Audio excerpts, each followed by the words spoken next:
Well,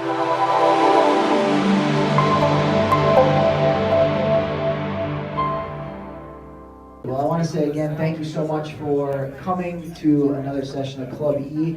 And we also want to give a big thank you to our partners, Apex, TCG Accounting, and the IRRB. Without them, we would not be able to have these meetings, and so they make it very possible for us to continue to add value to the entrepreneur community, the business community here in Duluth. And so, also a big thanks to Dave Stokes from Stokes Media House. He kind of came in in a pinch and helped us out with recording the session today, so appreciate you so much for doing that. But we always get a couple of people that are asking, what exactly is Club E?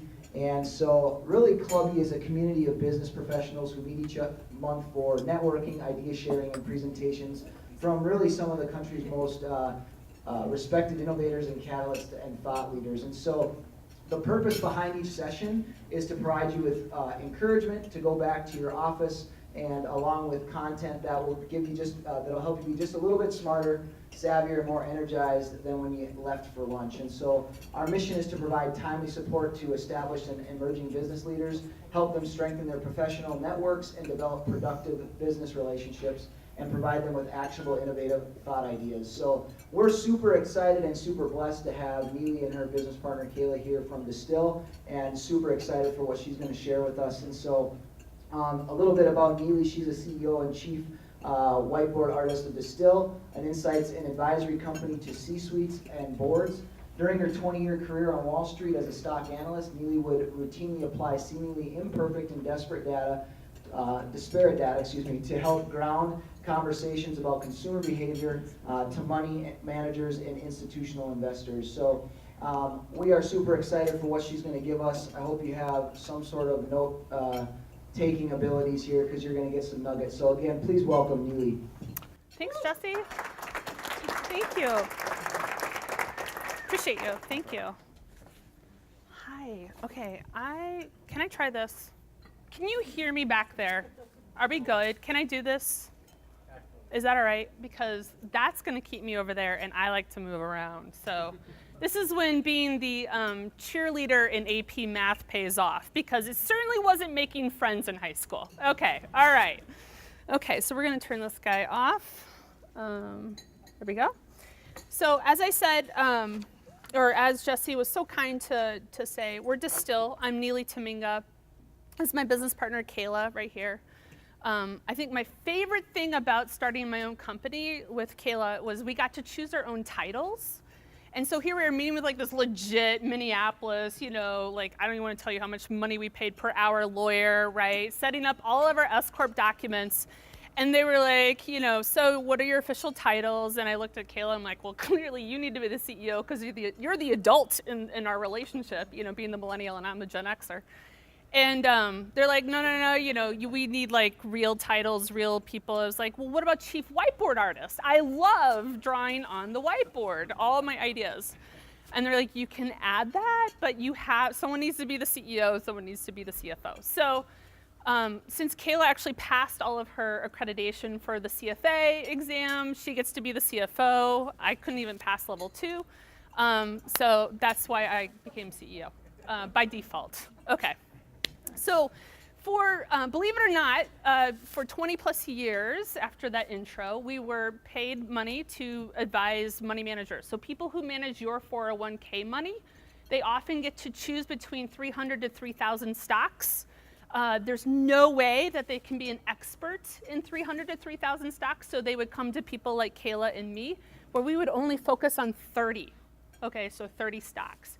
So we became deep experts in an industry, deep experts in companies, and they would call on us. It was a great life for 20 plus years, but you're on the road for about 45 weeks out of the year, which is not great for, sanity in a family. And having ignored my son for 10 years, I asked Kayla if she'd be willing to start a company with me to do the two things that I loved, and that is working with Kayla. Literally, I could make cupcakes with her and I'd have joy. and also helping CEOs and board directors. Those are the things that I love most about what we did on Wall Street. So we left and started a practice called Distill Advisory. What that puts us in a position of doing and why we have authority and credibility to be here to tell you, we're going to share some economy things today. It's because we routinely have to tell CEOs what's going on with the economy so that when they get in front of their board of directors, they know what's going on with the economy. So we like to say we're CEO friendly, but board approved, and no one knows we exist, okay? Like that's the goal, is to make sure that we shine the light on the CEO. All right, so that's what we do and how we do. We, over the years, have created quite a bit of system of looking at both economic realities as well as demographic tendencies. And it's really the power of the two that create consumer behavior. We're going to show you some of that today. All right, so here's where we're going. This is what we're going to do. Our goal today is really just to unlock some sort of idea or creative thought for you. You're not retailers, okay? At least not all of you are retailers. But the consumer drives about 2/3 of our economy. So you either employ a consumer or you are selling to a consumer. So I think there's aspects of our presentation today that you can certainly take home. We're going to share with you this concept called years of consumption influence that explain why we believe millennials are going to be generationally frugal and high anxiety, and why that matters to you if you employ a millennial or if you serve a millennial. And then we're going to walk through some really key critical adulting trends that are going on in millennials' lives right now, that whatever you thought about millennial behavior or whatever the media has told you over the last 5, 6, 10 years needs to be radically changed because they're changing their steps in adulting, okay? So as you go through steps of life, that changes your prioritization of how you spend. So that's where we're going today. And really my personal goal for you is, no matter what you remember, that you realize you have help. Call us, our contact information is here. Reach out and we'll help you along the way. So how is the consumer doing in the economy? Good question. We're gonna talk through how we do fairly basically where we look at consumer behavior. We look at two basic questions that we like to answer with a lot of math behind it. Does the consumer have cash? Do they want to spend cash? That's really what consumer behavior is, and consumer drives 2/3 of the economy. Do they have cash? Do they want to spend it? Issues of capacity would include things like, do you have a job? Are you getting waged at your job? What are your daily expenses, like gas prices and food? These are the things that we look at and measure. You could also look at how are your asset values? How's the value of your home? How's the value of your 401k? These are the things that influence capacity. On proclivity, do you want to part with it? That's where the science of what we do takes like a right turn towards art, okay? So science-y, capacity, the art of do they want to part with it, and where and how and why? That's what we look at for proclivity. Things like confidence, you'll hear like consumer confidence metrics. We're going to get into some of that. That goes into the changes in consumer spending. All right, so let's go through the capacity. Does the consumer have cash? They do. You're looking at the number of people employed in the United States of America. Oh, everything here is US, not global. I'm not your global girl, okay? The moment we start talking about, China, I'm out. Okay, other than tariffs, we can talk about tariffs. All right, so kind of talk about tariffs. Okay, so here's the number of people employed. We're like at all-time high employment. This is great. This is really great. I mean, it's not great if you're an HR director and trying to retain people, but it is great for the economy, right? You have jobs, we have jobs. How are wages doing? Our wages have been largely like meh. They haven't been that great as a nation. But lately, they've been ticking up a little bit higher, which is good. But the primary driver of income in the nation is coming from people being employed. We like to look at labor force income, which is what we've calculated here. If you kind of think about it in terms of the number of jobs being like the units per transaction, right? Like how many items are you selling or buying at Target? and the average price being wage, right? So like what's the average price of each item? That's kind of what wage is. It's largely been driven by the units, not the price, right? In terms of how we come up with the labor force income. Labor force income was up 4.7% last year, which is great relative to the post-recession average of 4.1%.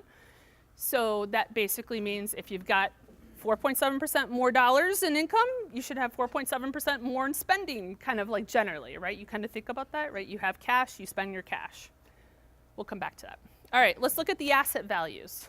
Stock market. Who here has a 401k? Or retirement money, IRA? Who's happy? You should be happy. Look at your quarterly statements. We're at all-time highs, right? Like this is really good for the stock market. Who here owns a home? Yeah, realtor over here. I said you had a good year. You had a very good year looking at these house prices, right?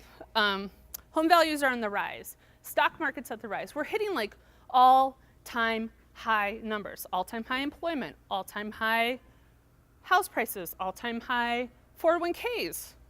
We should have all-time high spending, right?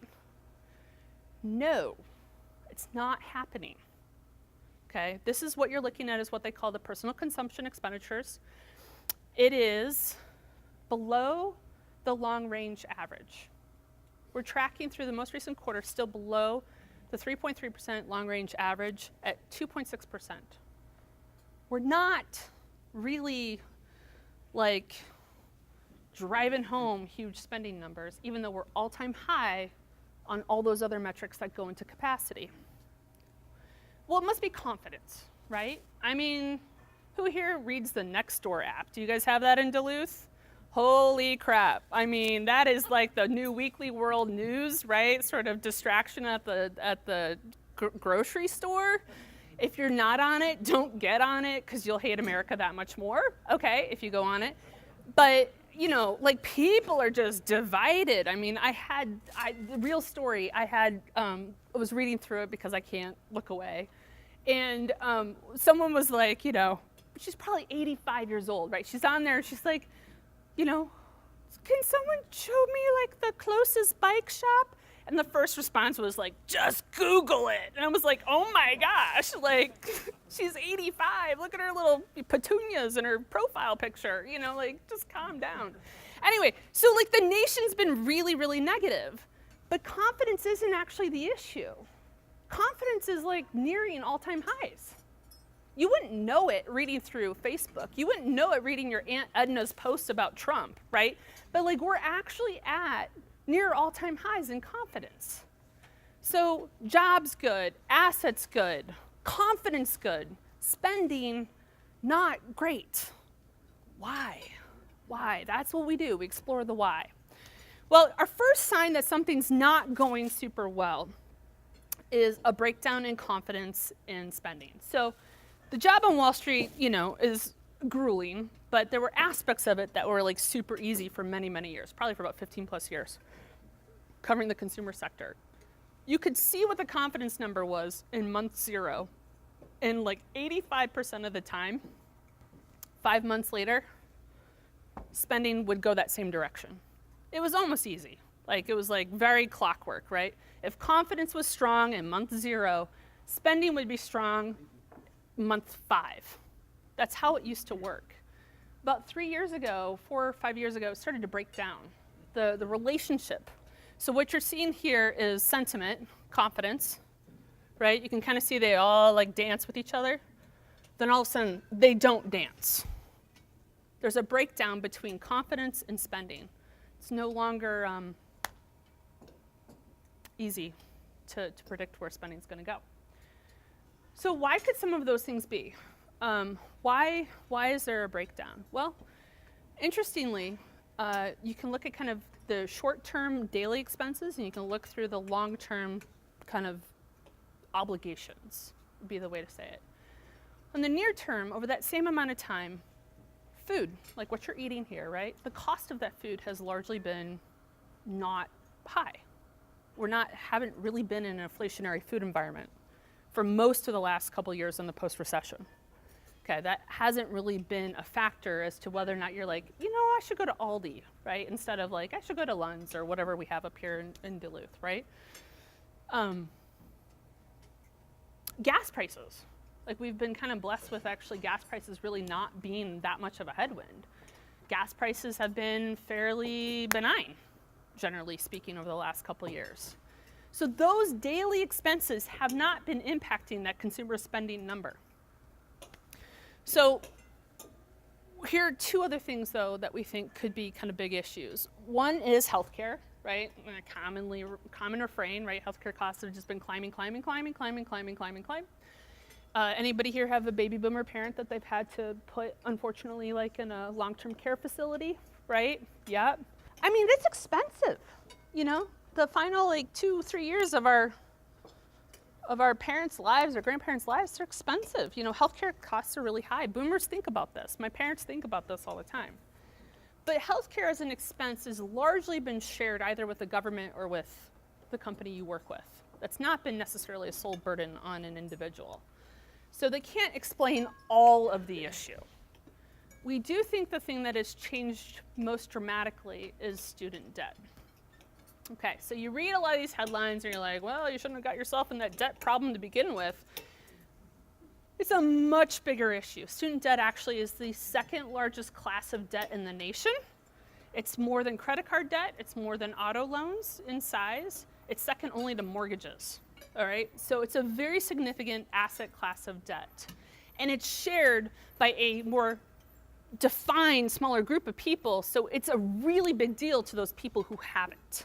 I'm not going to poll for who has a student debt situation in here because I think that that could be viewed as shaming, and we're not going to do that. But we all probably are or know someone who has student debt. Student debt has grown by a 13% compound annual growth rate each year since 2004. That is a significant headwind. And that's a significant headwind specifically for millennials, right? So that's where we're going with this conversation. We think that's actually been one of the biggest changes. But I'm not here for just doom and gloom. Retail sales has actually recently been picking up. We're going to talk a little bit about why we think that is, but retail sales is about 45% of that personal consumption expenditure number. So that spending number that we put up there, that was only 2.6%. Retail sales is about half of that. And retail sales is reported by the government. And we love this number for a lot of reasons. One is it's reported by retailers to the government, and it's mandated. So chances are pretty good it's a fairly pure number. Okay, like that's a pure number.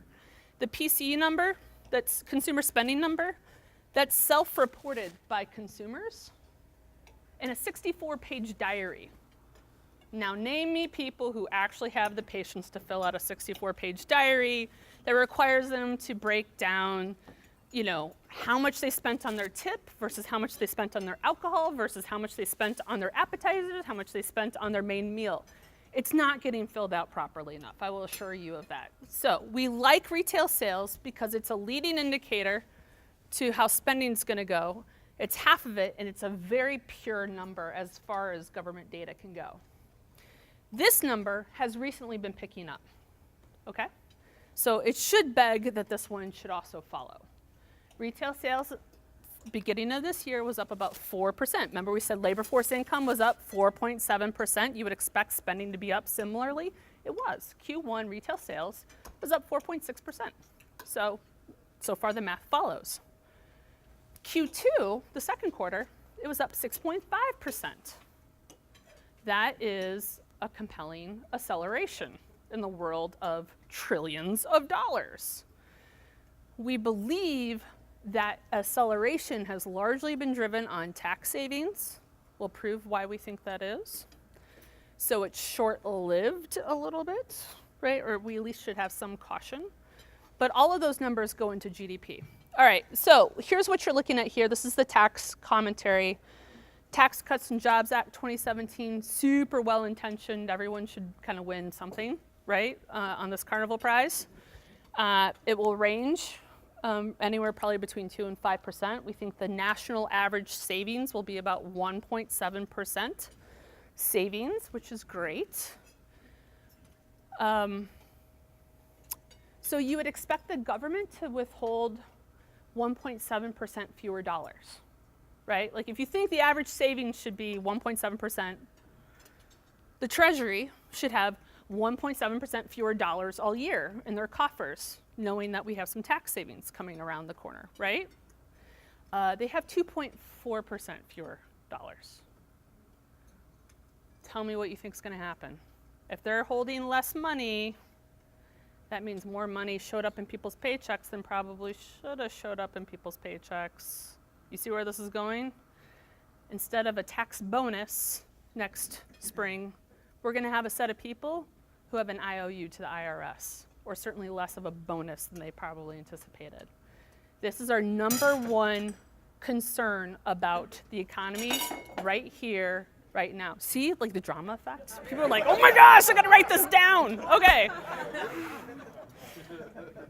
People, I gotta tell you, I know this is all very numbery and like, you know, like, do these girls know what they're talking about?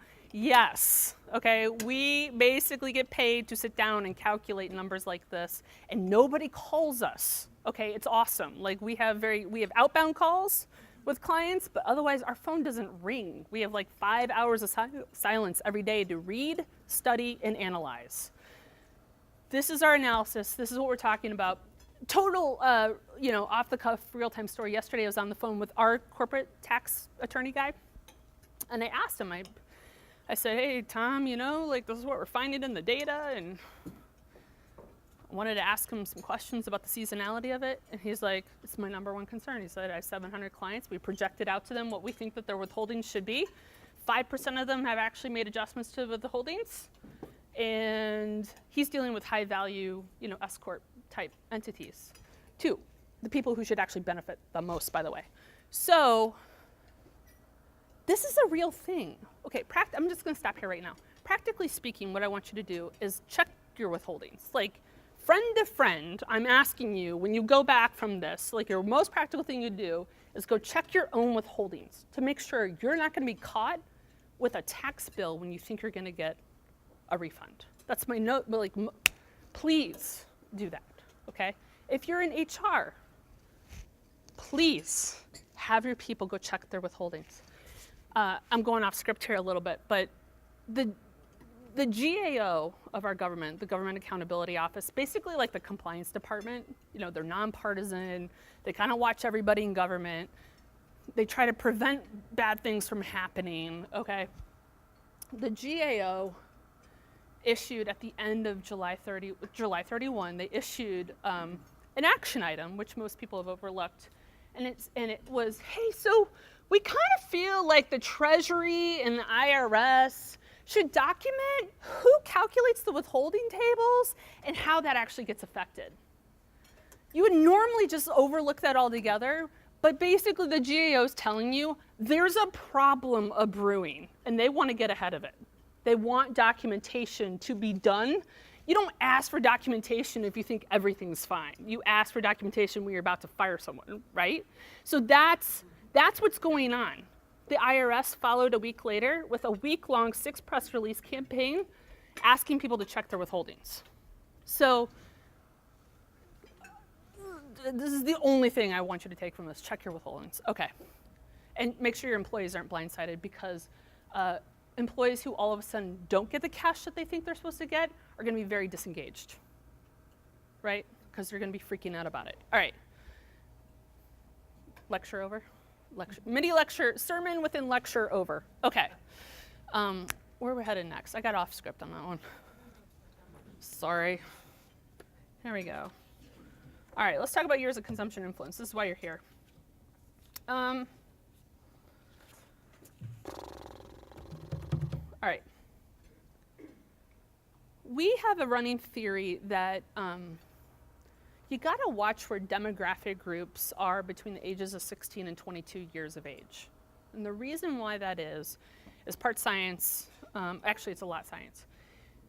Your brain is being formed chemically. This is like, we're not neuroscientists, but we've actually read quite a bit on this, right? Your chemical neurons are being connected and formed up until you're 25 years old. And we think the ages of 16 to 22 is when you go from like a junior year of high school through college. And that's when you start to become the most exposed to the world kind of anew. So it's really important, like during that like chemical influencing, while you're also having outward political things going on in your life, that those years need to be looked at very carefully when you have peak population groups, because that's going to form how they behave. That's when I did most of my drugs and stuff. But you're still here. Okay, all right. Praise God, go Pack. Okay. All right. So let's reframe the do they have cash, do they want to spend cash? What's the primary change we're going to add in our conversation is the hardwired brain science on how, if they want to let go of their cash. Okay, we're gonna talk a little bit about that. So here is a generational landscape where you can look at GI generation, silent, baby boomers, X, Y, Z. It's a handy reference to know like generally where demographers think those populations exist, but then we layer in the years in which we think they're 16 to 22, the peak populations of each are, and then we study those. When we do that, we find great similarities between GI generation and Gen Y, which is also the millennial. Okay, it's like synonymous. And when you look at that, they're most similar on a couple of counts.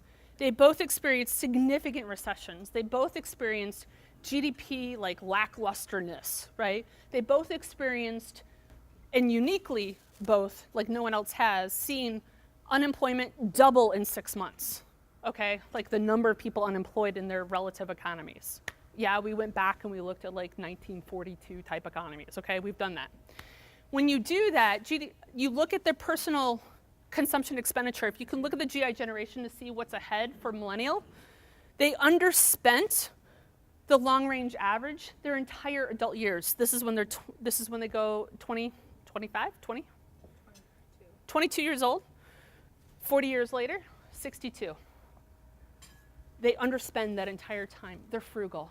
So they spend, but they underspend the long-range average, okay? That's important to understand because we think that's what's ahead for millennials. They're going to be frugal because they're hardwired to be frugal. They saw their parents lose jobs. They saw their grandparents lose retirements or delay retirements. They saw friends lose houses, okay? That's why we call millennials frugal. But frugal consumers do consume. How they consume is how you make money. Through 3 trends, looking through the steps of adulting, we think we can show ways that they will spend differently. First step of adulting is getting a job, right? Get a job. That's like your first step to adulting. You get a job. You learn who FICA is, okay? We're all chuckling because we remember those first paychecks. All right, so you get a job. When I went to go out for a job, this is me down here, like actually over here. It's even lower. I just needed to not drool, and I got a job. Okay, this is the number of people between 20 and 29 years old. When Kayla went to go for a job, I'm at the trough, and she's at the peak. We're like the perfect team, because we're like peak to trough in generations. Like, you had 25% more people basically going out for jobs. And what's interesting about the US economy, not for this presentation, but just know that 0 to 5 years of experience in the economy, we pretty much, without variation, only have about 12 million jobs at any given point in time with 0 to 5 years of experience for the last 5 decades. So you have more people trying to go out for a fixed number of jobs. When I tried to do it with 16 million going for 12 million, she's 20 million people going out for 12 million, right? She actually came to me with 3 offers that day that I had to hire her. And so she did just fine. Okay, she should be CEO. All right, so what about wages though? Because supply and demand is in effect, and you have more millennials in general, their wages have actually been kept at bay. So even though they're more educated than what my generation was when we went out for a job, technically on paper, they're underwaged relative to the benchmark. That blue line shows kind of what their average wage rate has been since they graduated from college. They're below the benchmark. So they have a job, but they're not really getting waged. So something to keep in mind. There's other ways to retain them beyond comp. Student debt repayment's not a bad idea to look into. Okay. Second thing you do is you buy a house, or you get a spouse or a partner, or you do the same thing at the same time. I mean, we have friends who actually were just engaged the day that they moved into their house. So, you know, it's kind of a synonymous event for the millennials. If you look at this, you're looking at home ownership. We're way under home ownership for what's normal, going back to 83, which is as far back as the data goes. 23 to 39 years old, they're at about 23.5, 24% in terms of their home ownership rate. The average is 27. Student debt's a factor, no doubt. Being underwaged is also a factor. Getting maybe married later on in life could be a factor. But what's really a factor is my realtor friend, we have a short supply of homes, right? So that is a pretty big deal. You've got 2.1, to go from here to here would be 2.1 million buyers, and you only have 1.92 million homes in the nation right now. Okay, so we're very undersupplied, which is driving home prices even higher. You should have a good year next year. All right, student debt payment. This is the third step to adulting. You got to pay bills. Student debt is a percent of your income. Back in 2004, which is as far back as this set of data goes, student debt payments represented 0.6% of your overall income. It's 2.6% last year. That's a big difference on income. Like, you could do a lot, like, just like in your head think like, what's 2% of my income? Like, that's money that goes to like a second mortgage basically for millennials that they'll never be able to go visit, or cabin, right? I mean, so it's like having a cabin without a cabin. It's basically the difference. So that's a big deal. That's going to impact prioritization. So student debt, being underwaged. One category that we're throwing out some caution about right now is restaurants, restaurant sales. I think it's the conventional wisdom is that millennials don't like to cook. Wrong. Conventional wisdom is that millennials like avocado toast. Have you ever looked at a brunch menu? It's the cheapest option on the menu, by the way. Okay. You know, it's not that exorbitant. But what's fascinating, it's actually home ownership that could switch this prioritization. What you're looking at here on the dark blue line is restaurant sales and how they perform underneath home ownership rates and how they switch up and down since the recession. And what you see is a complete inverse relationship. So as home ownership goes up among 25 to 29-year-olds, restaurant sales actually go down. It's directly correlated. So we're concerned about that. Another factor impacting restaurants right now is gas prices. So the light blue line is gas price movement year over year. And the correlation's actually, the inverse correlation's quite high. Restaurant sales, you know, as you spend more at the pump, you've got, you know, $10 less basically to spend in restaurant sales. And what's interesting is gas prices have gone up, but restaurant sales have also gone up, right? Right. Total confusion too, right? This correlates with the changes in tax withholdings. Now we're back to why we're concerned. This is an anomaly. This is not going to last, people. Okay? This is people realizing their tax savings and spending it at Olive Garden and not realizing they actually might owe the IRS come early next year. So another reason why we're concerned about restaurant sales right now. P.S. None of this is investment advice, as my high-priced lawyer would require us to tell you. All right, so recap, positives. Wage expansion is a little bit on the rise, which is good. Not quite yet there for millennials. If you know a millennial, help a millennial, okay? Tax relief is a positive, but when is it being realized? We argue it's being realized this year. It won't be realized next year. Millennials buying homes shifts the way that people are going to spend, right? You own a home, all of a sudden you buy a Keurig, right? And you don't go to Starbucks. So there's going to be a shifting of priorities that go on. Be on the watch for inflationary pricing. It's been pretty easy breezy for the last couple years. We think certainly there could be things that take that up higher. Student debt resets like the way to think about the calendar is it actually resets in January every year. So if you're ever in your business and you wonder why it's consumer based and you ever wonder why like Q1 feels a little bit like more sluggish, it's because you have like 5 million new consumers basically having to pay a student debt bill. And then the IOUs to the IRS, again, tax savings being over-realized this year. And let's not misinterpret frugal for cheap. It's not just about getting like 10% off. It's about getting good versatility sometimes from items. Knowing, buying assurance that you can buy something and return it, no questions asked, if there's an issue with quality. And just in general, discretionary spending, while stronger, right now that retail sales starting to accelerate now, we think it's a little bit short-lived. Okay, so let's not overread in that. Have a little bit of caution. So that's where we're at right now. On your handouts that we prepared for you, we get really granular with some of our millennial insights. Read at your leisure and take through. We even have like little conversation points. If it's relevant to your company, you can actually engage in a conversation around millennial behavior. We even give you the script as to how to do that. But definitely take a look through this and enjoy. So I think we're up to Q&A, right? How are we doing on time? Okay, cool. So anything on your mind, economy, consumer, Wall Street, like anything we can answer. We can try to answer it. We can entertain. Because I can share some awesome stories with you about the Superior Hiking Trail, which I just went on 2 weeks ago. That was awesome. You guys aren't advertising that enough, I'll tell you that. The loose best kept secret, the SHT. Horrible acronym, by the way, right? Where were you in the room? It should have been LSHT, right? Not SHT. But clearly they named that 30 years ago when hashtags didn't exist.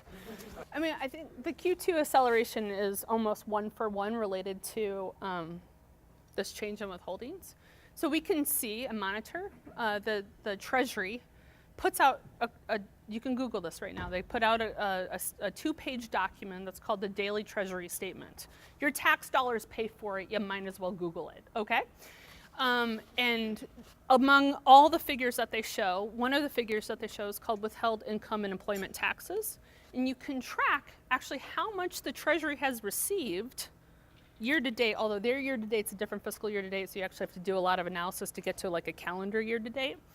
But you can track how much the government is sitting in their coffers right now for what they anticipate to be tax payments, right? And the idea is to not overpay or underpay taxes, right? You want that number to be about what is actually owed. Interestingly, if you look at the May, June, and July data for that withheld income and taxes, and you can see that the amount that they are not holding, but we think they should be holding, right? Like waiting for you to pay and settle up your taxes at the end of this year, is almost one-for-one the amount that the second fiscal quarter of retail sales accelerated in dollars, right? So are you tracking on that? So like 85% of the $32 billion that retail sales accelerated by, like they didn't go with the Q1 trend, they went with that higher trend, right? That difference is like largely one-for-one the change in the Treasury's withholdings. And so, I mean, we all have those friends, right? You give them $1 and they spend it like that. I mean, that is the US consumer, okay? You give them $1 extra in their paycheck, they will spend it, right? They'll spend $2, right? So that's why we're like, a little concerned. But that's largely what that trend is. The question is for how long. We do track it actually on a daily basis. And we share that information with our clients. But it is something that you can, in theory, build and track. And we just say, be cautious. Okay, so student debt is $1.4 trillion in size, okay? It has grown by 13% a year on a compound annual growth basis since 2004. And the data only exists up to 2004. It doesn't really exist prior to 2004. I mean, it exists somewhere, but the government doesn't really release it since 2004. Probably was not a problem. Now it's a problem. Okay, so that's and that's the payment, right? That's the amount that someone has to pay. So if all the people who are all the student debt holders have to pay their student debt obligation, that payment is increasing 13% a year. So if you can imagine like getting a bill that went up 13% a year, you would eventually, like if it's your cable company, you'd be like, hold on a second, what's going on here, right? Like I'm cutting the cable cord. This is too much. Nothing grows 13% a year. It is for student debt. I didn't share this earlier, but a statistic that kind of just is mind-blowing. In 2004, 1 out of 7 adults had a student debt payment in 2004. In 2017, it's 1 out of 4.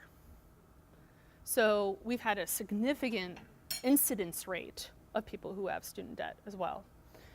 And student debt, the way that, if you think about it, right, you graduate from high school and you're like, okay, I'm gonna go to college, and you usually get your student debt, payment bills all signed up over the summer months in anticipation of the school year, right?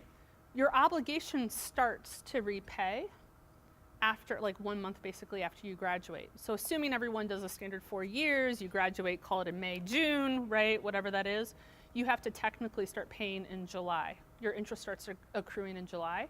But most of the government, which is the vast majority of the origination since the recession, the vast majority of the government student debt payments say that you actually get your first 6 months for free, and you don't actually have to start paying until January, but you're accruing interest that entire time. So we think what's happening, right, with why Q1 feels so depressed at times is because you graduate a nice bulge of new student debt payers who have to start paying the piper, as it will, in January each year.